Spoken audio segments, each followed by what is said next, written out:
അവരുടെ ആങ്ങളുടെ മകൻ കല്യാണം കഴിച്ചൊരു കുഞ്ഞു കൊച്ചുമുള്ളൊരു ഒരുത്തൻ വേറെ ഏതോ പെണ്ണുമായിട്ട് നടക്കുകയും ആ പെണ്ണിനെ സെൽവൻ ഒരു ഓമിനി വണ്ടി ഉണ്ടായിരുന്നു. ഈ പെണ്ണിനെയും കൂട്ടി ഈ ജോജോ എന്ന് പറയുന്ന ആള് വേറൊരു പെണ്ണിനെ 5 പേരുള്ള ഒരു പെണ്ണിനെ ആയിട്ട് സെൽവന്റെ കൂടെ വണ്ടിയെ കയറ്റി വാഗമണ്ണ് അങ്ങനെയുള്ള സ്ഥലങ്ങളിൽ കൂടെ ഇങ്ങനെ ടൂർ നടക്കുക. സെൽവൻ എന്ന് പറയുന്നത് പണിക്ക് പോകുന്നില്ലെന്നല്ല, പണിക്ക് പോകുന്നുണ്ട്. പണിസ്ഥലത്ത് പണിക്കാർക്കുള്ള അവിടെ ചെയ്യേണ്ട കാര്യങ്ങൾ പറഞ്ഞേൽപ്പിച്ചേച്ച് സെൽവൻ ഇവരുമായിട്ട് ടൂർ നടക്കുക.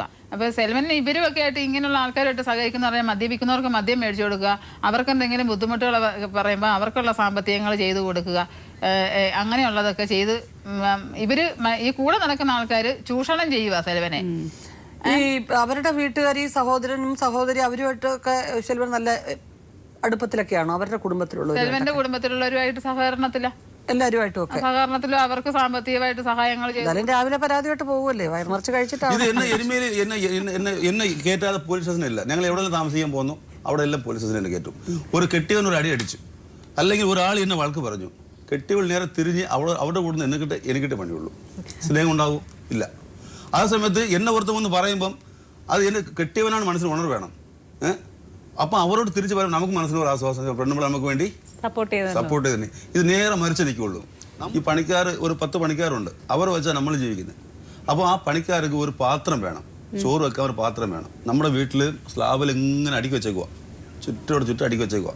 ഇത് ഓരോ പ്രാവശ്യം പണിക്കാർ വരുമ്പം കലം വാങ്ങി കൊടുക്കും, ചട്ടി വാങ്ങി കൊടുക്കും, അവർ പോകുമ്പോൾ ഇട്ടച്ച് പോകും, അതുകൊണ്ട് കഴിവിടെ വെക്കും. അപ്പോൾ ഒരു പാത്രം വീട്ടിൽ ചോദിച്ചാൽ നമ്മുടെ പണിക്കാർ നമുക്ക് വേണ്ടി അവർ പണിയുന്നത്, അവർ പണിയുന്ന കാശ് നമ്മൾ ജീവിക്കുന്നത്. അപ്പം അവർ പാത്രം അവർ കലം എടുത്ത് അവർ കൊടുക്കാൻ പറഞ്ഞാൽ പിന്നെ നടക്കുകയില്ല. അപ്പൊ ഞാൻ അടുത്ത ഇനി ഒരു 300 രൂപ മുടക്കി കലം വാങ്ങിച്ചു കൊടുക്കണം. ഇവിടെ സോക്കി വെച്ചേക്കും. വീട്ടിന്റെ അടുത്ത് കൊടുക്കും.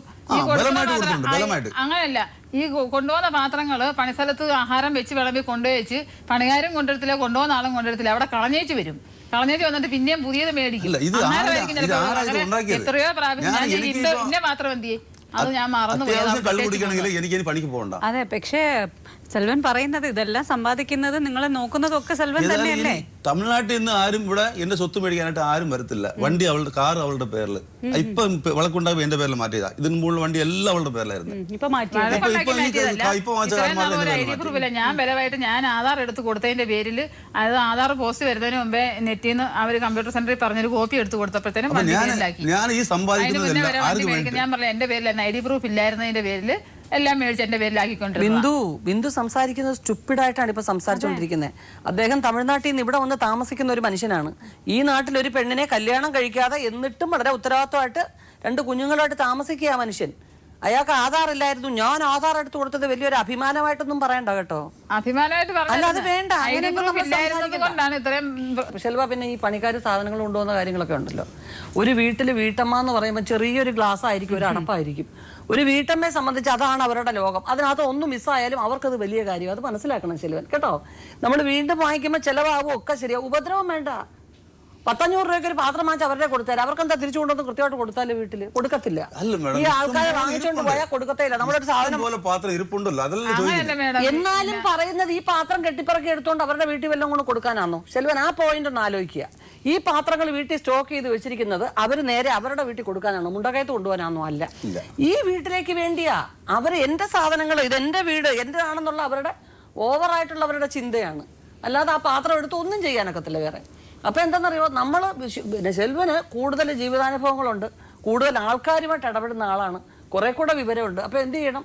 വേണ്ട, അതിന്റെ പാത്രം നീ വെച്ചോ, 300-500 രൂപ ചിലവാകുന്നതേ ഉള്ളൂ, പോട്ടെ, പാത്രം വെച്ചോണ്ട് അവിടെ ഇരുന്നോ. നമ്മൾ വേറെ പാത്രം വാങ്ങിക്കുക. അങ്ങനെ സംഭവിച്ചിട്ടുണ്ട് ഇഷ്ടം പോലെ. ഇപ്പം ഒരു പക്കറ്റ് അങ്ങോട്ട് കൊടുത്തു തോന്നുന്നു. പണിക്കാർക്ക് കുളിക്കാൻ പക്കറ്റിൽ പറയുമ്പോൾ ഒരു പക്കറ്റ് കൊടുത്തു. ശെൽവൻ എന്ത് ചെയ്യണം? കൊടുക്കരുത്. പണിക്കാർ ഇവിടെ വന്നാൽ നീ പാത്രം കൊടുക്കരുത് എന്ന് പറഞ്ഞു നോക്കൂ. അവർ കൊടുക്കും. ഞാനാ പറയുന്നത്, ഉറപ്പായിട്ടും കൊടുത്തിരിക്കും കേട്ടോ. ഈ വീട്ടിലെ പാത്രങ്ങളെല്ലാം ഞാൻ ഫോട്ടോ എടുത്ത് വെച്ചിരിക്കുകയാണ്. നാളെ വരുമ്പോ കൊടുക്കരുതെന്ന് പറയും. ലാസ്റ്റ് ആയിട്ട് ഏതോ ഒരു ചെറിയ പ്രശ്നം വന്നപ്പോൾ ഞാൻ ഒരു അടി കൊടുത്തു. അടിക്കാൻ പാടില്ലാത്തതിനെ, പക്ഷെ അടിച്ചു പോവും. അതുപോലെ വർത്തമാനം വായിന്ന് വരും. പച്ച തെറി പറയും, പച്ച കിട്ടി എല്ലാ തെറിയും പറയും. അങ്ങനെ തെറി പറയുമ്പം അടിച്ചു പോവും. അടിച്ചിട്ട് അപ്പുറത്ത് വീട്ടിൽ ചാടി കയറി ആ പുള്ളി വന്ന് എനിക്കിട്ട് തല്ലി. ഞാൻ എന്റെ പെണ്ണുമ്പിള്ളെ തല്ലി. ആ പുള്ളി എന്തിനാന്ന് തോന്നുന്നത്?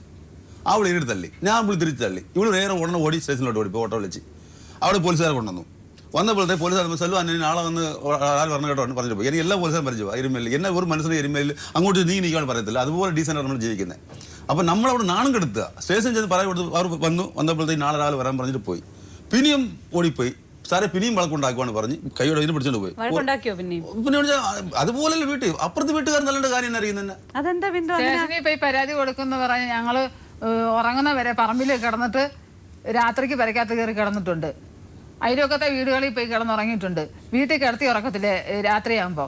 എന്തുവാ അല്ല വെള്ളം അടിച്ചു ഉപദ്രവിക്കുക. ഉപദ്രവിച്ച് പുറകെ ഒരു മിനിറ്റ് മാഡം, ഒരു മിനിറ്റ്. അതാ ഞാൻ വെള്ളം മഴ നനഞ്ഞ് ഞങ്ങൾ മഴയത്ത് മരത്തിന്റെ ഒരു ചീത്ത പറഞ്ഞു. ആ സമയത്ത് 2 മിനിറ്റ് മിണ്ടാതിരിക്കുവാണെങ്കിൽ നമുക്ക് തിരിച്ചെങ്കിലും പറയാം. ചീത്തയല്ല പറയുന്നത്. അല്ല, ചീത്തയാണെങ്കിലും നമുക്ക് അത് തിരിച്ചു പറയാറുണ്ടല്ലേ? അതുപോലുള്ള വർത്തമാനങ്ങൾ പറയുമ്പോ ചീത്തയാണെങ്കിൽ കുഞ്ഞുങ്ങളുടെ മുമ്പിൽ വെച്ചല്ലേ ചെയ്യുന്നത്? അതെ, കുഞ്ഞുങ്ങളുടെ മുമ്പിൽ വെച്ച് അതുപോലുള്ള വാക്കുകളെ സെൽവൻ പറയുന്നത്. ഞാൻ പിള്ളേരെ പിന്നെ ചീത്തയല്ലാതെ വേറെന്തോ പറയുന്നേ? അയ്യോ, സെൽവനൊക്കെ പറയുന്ന ഭാഷ എന്ന് പറയാം അതുപോലുള്ള ഭാഷകൾ നമുക്ക് ആരോടും പറയാൻ പോലും പറ്റത്തില്ല. അത്ര വർത്തമാനങ്ങളാണ്. ഞാൻ തമിഴ്നാട് താമസിക്കുമ്പം ഒറ്റയ്ക്ക് പല പ്രാവശ്യം ഓരോ ആവശ്യത്തിന് കോട്ടയത്തിന് വരാറുണ്ട്. ഞാൻ സംസാരിച്ചിട്ടില്ല. കാര്യം പെണ്ണുമ്പിള്ള പോകുന്നു 3 ദിവസം കഴിഞ്ഞാൽ വരുന്നത്. ഞാൻ ഒറ്റയ്ക്ക് അവിടെ പിള്ളേരുമായിട്ട് കൊച്ചിൻ്റെ സർട്ടിഫിക്കറ്റ് വാങ്ങാനായിട്ടും ബർത്ത്ഡേ സർട്ടിഫിക്കറ്റ് വാങ്ങിക്കാനായിട്ടും പല പ്രാവശ്യം വന്നിട്ടുണ്ട്. ഒരുത്തർ രാത്രി 1:30 മണിക്ക് ഫോൺ വിളിക്കുക ഇവിടെ. ഞാൻ അറ്റൻഡ് ചെയ്തു. എനിക്ക് സംസാരിച്ചൂടെ? തീർച്ചയായിട്ടും. എനിക്ക് ഞാൻ ഒരുപാട് കൂട്ടുകാരുണ്ട്. കൂട്ടുകാരുടെ പോകാൻ പാടില്ല. കൂട്ടുകാർ മോശമായിരിക്കും. കൂട്ടുകാരുടെ പെണ്ണുങ്ങൾ വിളിച്ചിട്ട് വരുന്ന അറിയാം. അമ്മയുടെ പ്രേമിക്കുന്ന പെണ്ണുങ്ങൾ വിളിച്ചിട്ട് വന്നിട്ടുണ്ട്. ഞാൻ എൻ്റെ കാറും കൊണ്ട് പോയിട്ടുണ്ട്. എനിക്കതിനകത്ത് പങ്കില്ല. അവന്മാരുടെ പ്രേമിക്കുന്ന പെണ്ണ് അവന്മാർ വിളിച്ചിട്ട് വരുന്നു. അത് ആ കൂട്ടുകാരുടെ ഒട്ടും പാടില്ല. കൂട്ടുകാരുടെ കാര്യം പറയാം. ഇവിടെ വരുന്നതിന് മുമ്പ്, എൻ്റെ കൂടെ വരുന്നതിന് മുമ്പ് ആനയൊരു പെണ്ണിനോട് പണിയായിരുന്നു. 5 കൊല്ലം പണിതു. 5 കൊല്ലം പണിത് ശരിക്കും പറഞ്ഞാൽ അത് സ്നേഹമാണ് പറയുന്നത്. ഞാൻ മനസ്സിലാക്കിയ സ്നേഹം പറഞ്ഞാൽ അതേ ഉള്ളൂ. ഇവരെല്ലാവരും തെറ്റിദ്ധരിക്കുക. എൻ്റെ ബൈക്കിൽ കൊണ്ടുപോയിട്ടുണ്ട്. അവരോട് ഞാൻ ഒരുപാട് അടുത്ത് പോയിട്ടുണ്ട്. കെട്ടിയനുണ്ട്. പക്ഷേ എന്നെ സംശയമില്ലായിരിക്കും. പക്ഷെ ആ കെട്ടിയൊരു സംശയമില്ല. കാണുന്ന നാട്ടുകാർ മൊത്തം സംശയമാണ്. അപ്പം ഞാൻ പറഞ്ഞ നാട്ടുകാർ ഇങ്ങനെ ചിന്തിച്ചോട്ടെ, എൻ്റെ മനസ്സ് ഉത്തമാണ്. അത് ഇപ്പോഴും ധരിച്ചുകൊണ്ടിരിക്കുക പ്രേമമാണ്. ഞാൻ പൈസ കൊടുത്ത ഗൾഫിന് പോയത്. അവിടെ നിന്ന് ചെന്ന് അവിടെ നിന്ന് 3-4 മാസം കഴിഞ്ഞപ്പോൾ എൻ്റെ പൈസ മൊത്തം അയച്ച് തിരിച്ചു തന്നു. ഒരു പൈസ പോകില്ല തിരിച്ചു തന്നു. അവരിപ്പോ ഇല്ലല്ലോ. അവൻ മരിച്ചുപോയി. അപ്പൊ അവളുടെ ആങ്ങളെ അവനൊക്കെ ഞങ്ങൾ ഒരു പാത്രത്തിൽ നിന്നുണ്ട ആൾക്കാരാ. അത് കുഞ്ഞു പിള്ളേരുടെ തോളായിട്ട് നടന്നിട്ടുണ്ട് ഞാൻ. ആ പിള്ളേരാണ് ഇപ്പൊ എൻ്റെ കൂടെ ഒരു അത്യാവശ്യം ഓടി വരുന്നത്. ആ പിള്ളേരെ നടു റോട്ടി വെച്ച് തെറി പറയുക. ജോൺസനെ തെറി പറഞ്ഞു. എൻ്റെ അവളുടെ ആങ്ങളെ ഒരു ആണല്ലേ തെറി പറയുക. പിന്നെ ഒരു കുഞ്ഞു കൊച്ചിനെ കൊണ്ട് തോളിട്ടച്ച് വെറുതെ 500 രൂപ വായ്പ മേടിക്കാൻ വന്ന എൻ്റെ അടുത്ത് ഒരു പയ്യൻ. അവനോട് ചോദിക്കുക, ഇതാണ് സെൽവന്റെ ലാസ്റ്റ് കുഞ്ഞിന്. അവന്റെ മനസ്സ് അവിടെ ഇട്ട് അടിച്ചു. പിന്നെ അടിക്കാതെ തന്നെ ചെയ്യണ്ടേ? ഇതാണ് സെൽവൻ ലാസ്റ്റ് കുഞ്ഞിനെ. 1.5 വയസ്സ് കുഞ്ഞിനെ ഒരു ആവശ്യത്തിന് ചോദിച്ചാൽ 10 പൈസ തരത്തില്ല. എന്നിട്ട് എങ്ങനെയാണോ പെരുമാറുന്നത്? വീട്ടിൽ സമ്മതിച്ച് ഉറങ്ങി കിടന്ന ആളെ വിളിച്ച് എഴുന്നേപ്പിച്ചോണ്ട് റോഡിൽ കൊണ്ടുപോയി പൈസ വാങ്ങിക്കുക. ഞാൻ പറഞ്ഞില്ലേ, ചൂഷണം ചെയ്തോണ്ടിരിക്കുക ഇവരൊക്കെ കാശിന് വേണ്ടിയിട്ട്. അല്ല, അതായിക്കോട്ടെ. അതിന് വാങ്ങിച്ചതിന് നമ്മൾ പറയേണ്ട വാക്ക് അതാണോ? സാധാരണ വാക്കാണോ? വേറൊരു കുടുംബത്തിലുള്ള ഒരു സ്ത്രീയോട് അല്ലെങ്കിൽ അവരോട്, ആ ഭർത്താവിനോട് ഇത് അയാളുടെ കുഞ്ഞാണോ എന്ന് ചോദിച്ചു കഴിഞ്ഞാല് ഇത് നിങ്ങളോട് വേറെ ഒരു അന്യപുരുഷൻ ചോദിച്ചാൽ എങ്ങനെ ഇരിക്കും? അപ്പൊ ഇവരെ കൊണ്ട് ചോദിപ്പിക്കുന്നുണ്ട്, പറയിപ്പിക്കുന്നുണ്ട്. നീ പറഞ്ഞോളാം, ഇത് അവസരം എന്നും പറഞ്ഞ് ഫോണിൽ കൂടി ആണെങ്കിലും നേരിട്ടാണെങ്കിലും അവരോട് നീ പറഞ്ഞോ എന്നും പറഞ്ഞിട്ട് എന്നോട് പറ്റുമെങ്കിൽ തല്ലാൻ വരെ പറഞ്ഞിട്ടുണ്ടല്ലോ.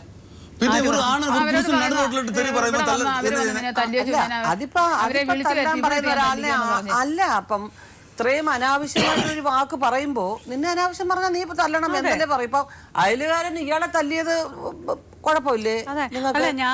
ആ വീട്ടിൽ ഓടിക്കയറിയിട്ട് ആ വീട്ടിലെ ആള് അന്യനാട്ടിൽ നിന്ന് വന്ന് ഇവിടെ താമസിക്കുന്ന ഒരാളിനെ നിങ്ങൾ ഇവിടുത്തെ ആളായതുകൊണ്ട് നേരെ അയൽവക്കക്കാരനോട് പോയി പരാതിപ്പെട്ടു. ഇയാളെ അടിക്കുക. അത് കഴിഞ്ഞ് നിങ്ങൾ പോലീസ് സ്റ്റേഷനിൽ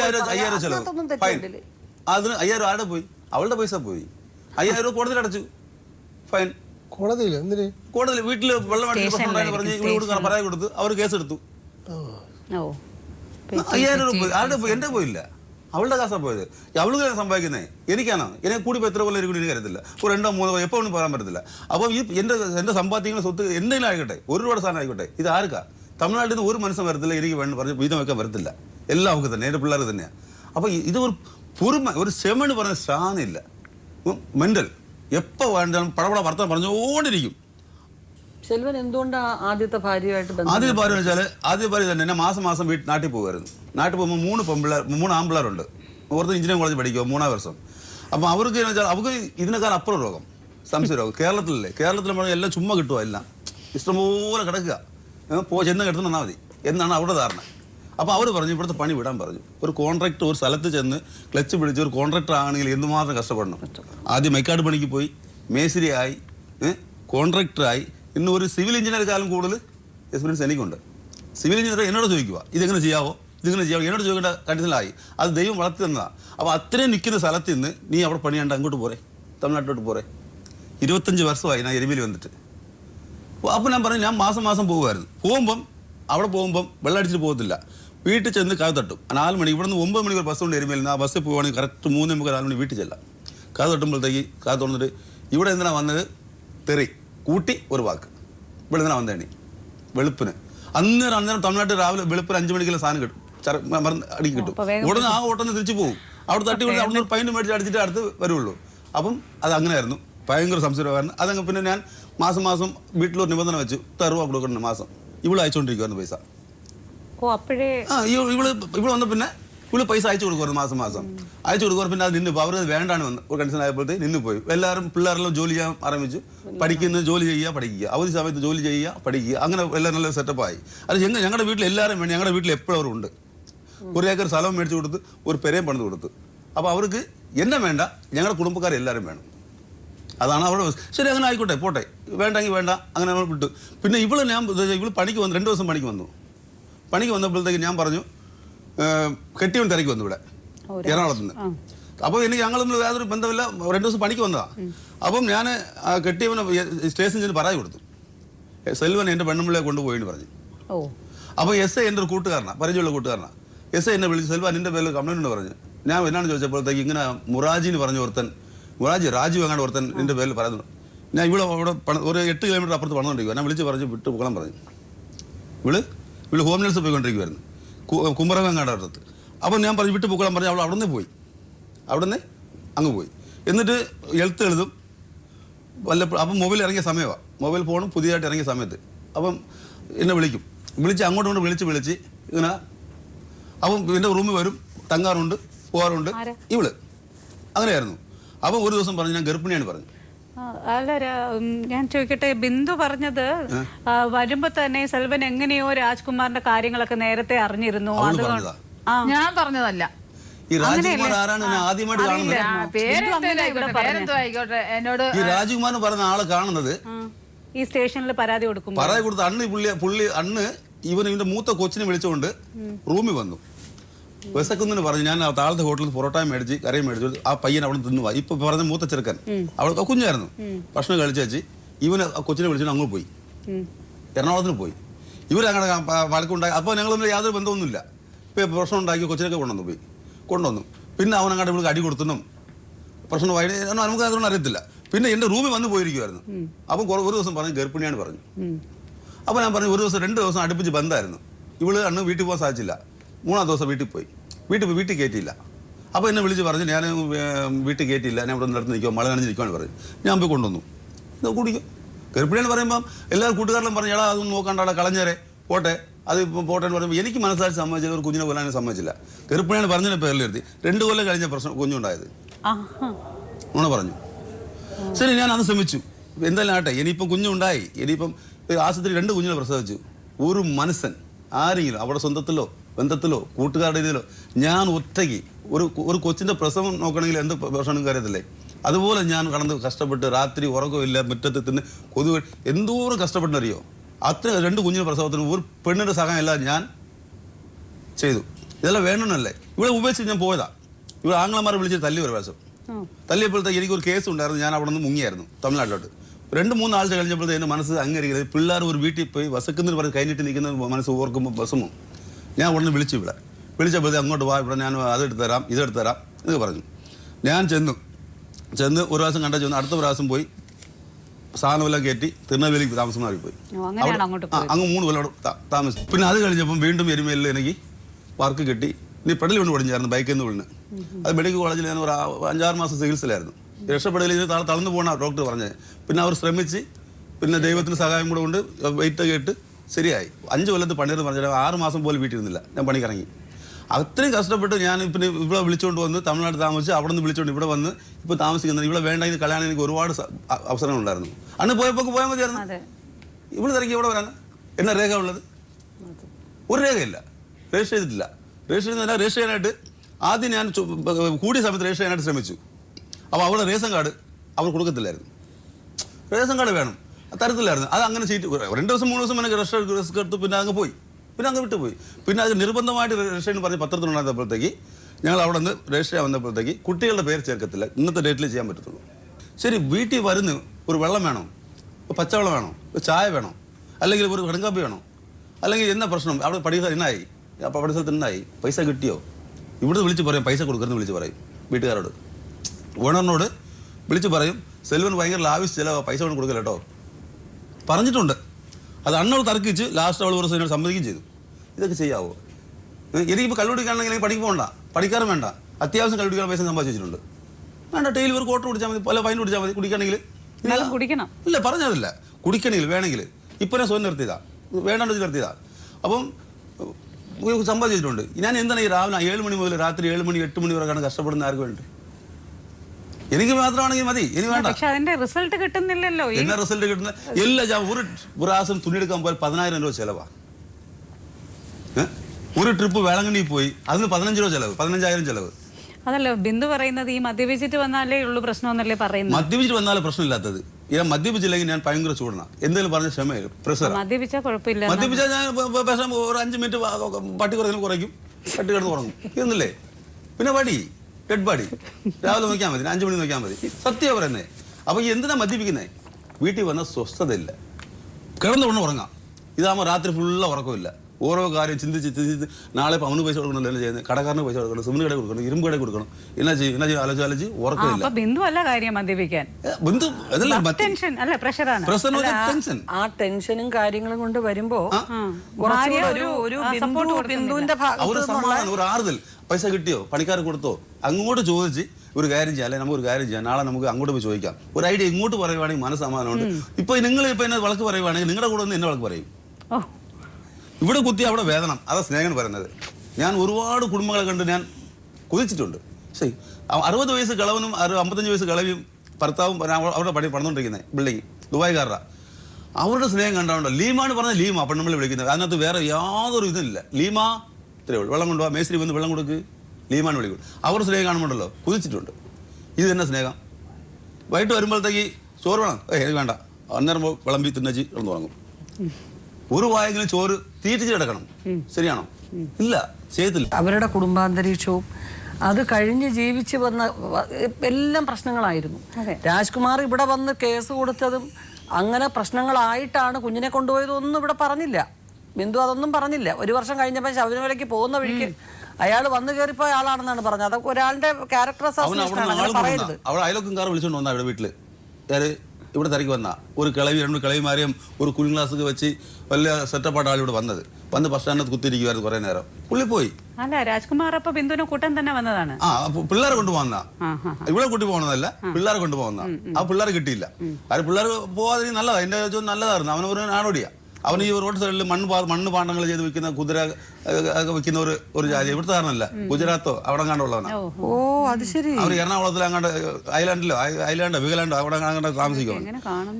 അങ്ങനെ ഒരു റാന്നിയിൽ വെച്ച് അങ്ങാണ്ട് 10 അടിച്ച് പ്രേമിച്ചു പോയതാ അവൻ്റെ കൂടെ പഠിച്ചുകൊണ്ടിരുന്നപ്പോൾ. പഠിച്ചിട്ട് അങ്ങോട്ട് കടയിൽ നിൽക്കുമോ എന്ന് വെച്ചാൽ ഇതുകൊണ്ട് തന്നെ പഴയ കലകൾ കൊണ്ട് ഞാൻ അവിടെ ചോദിച്ചിട്ടില്ല. എന്റെ കൂടെ ജീവിക്കുന്ന കാലം വരെ സന്തോഷമായിട്ട് ചെയ്യും. എന്നെ കുറെ ബസ് സ്റ്റാൻഡ് ടൗണിൽ Erumeli bus stand private bus നേരെ ഓപ്പോസിറ്റ് എൻ്റെ വീട്. റോഡ് അക്കരെ ബസ് സ്റ്റാൻഡ് ഇക്കരെ എൻ്റെ വീട്. എല്ലാം ladies centre, beauty parlour, mobile കട, നേരെ ഓപ്പോസിറ്റ് പലര് കട, എല്ലാം ഒരു സാധനത്തിന് ഒരു 100 അടി പോകണ്ട. അവിടെ അക്കൗണ്ട് എന്നാ വേണമെങ്കിൽ ചോദിച്ചാൽ പുള്ളി കൊടുക്കും. 10,000 20,000 ഒന്നിച്ചാണ് കൊടുക്കുന്നത്, പണിക്കാരുടെ കൂട്ടിയാണ് കൊടുക്കുന്നത്. എന്നാ സാധനം എന്നിട്ട് പിന്നെ പൈസ എൻ്റെ കയ്യിൽ ശരി അന്നേരം കൊടുക്കും. ഇപ്പം 1000 രൂപ കൊടുത്ത് അക്കൗണ്ടിൽ ഇടാൻ പറഞ്ഞു. അക്കൗണ്ട് എടുത്തവള് ഞാൻ കിട്ടുന്ന പൈസ അന്നേരം ബാങ്കിൽ ഇട്ടോണം. കയ്യിലിരിപ്പുണ്ടെങ്കിൽ ഞാൻ ചോദിച്ചാൽ തരരുത്. കയ്യിൽ ഇപ്പം എൻ്റെ പൈസ ഇല്ല, ആരും ലക്ഷങ്ങൾ കൊണ്ട് പണിക്കാർക്ക് കൊടുക്കാനുള്ള പൈസ മാത്രമേ കൊടുക്കാറുള്ളൂ എന്നാണല്ലോ പറയുന്നത്. അത് തന്നെ പൈസയുടെ ആവശ്യം വീട്ടിൽ വരുന്നില്ല. കൊണ്ട് ഇനിയിപ്പം കൊച്ചിനെ കാണാൻ പോകാൻ പറയും, പൈസ കൊടുത്തോണ്ട് ചോദിച്ചേ, ഇന്ന് വരെ പൈസ കൊടുക്കാറുണ്ടോ ചോദിച്ചേ. ഇവിടെ മേലുകാവ് പോകണം, ഹോസ്റ്റലിൽ പോകണമെങ്കിൽ. അപ്പോൾ അവിടെ വിളിക്കാൻ പോകുമ്പോഴും പിന്നെ പൈസ കൊടുക്കുന്നുണ്ട്. ഞാൻ പിള്ളേരുടെ കേസിൽ ഒരു കാര്യം കുറവ് വയ്ക്കത്തില്ല. എന്റെ പിള്ളേർ ചോദിച്ച ഒരു സാധനം ഞാൻ ഇല്ലെന്ന് പറഞ്ഞിട്ടില്ല. അല്ല, അങ്ങനെ പറഞ്ഞില്ല ബിന്ദു, അത് പറഞ്ഞില്ല. അപ്പൊ എല്ലാ കാര്യം ക്ലിയർ. അപ്പൊ എന്റെ കാര്യത്തിലാണ് ക്ലിയർ ആകാത്തത്. ഞാൻ എന്തിനാ വെള്ളം അടിക്കുന്നേ?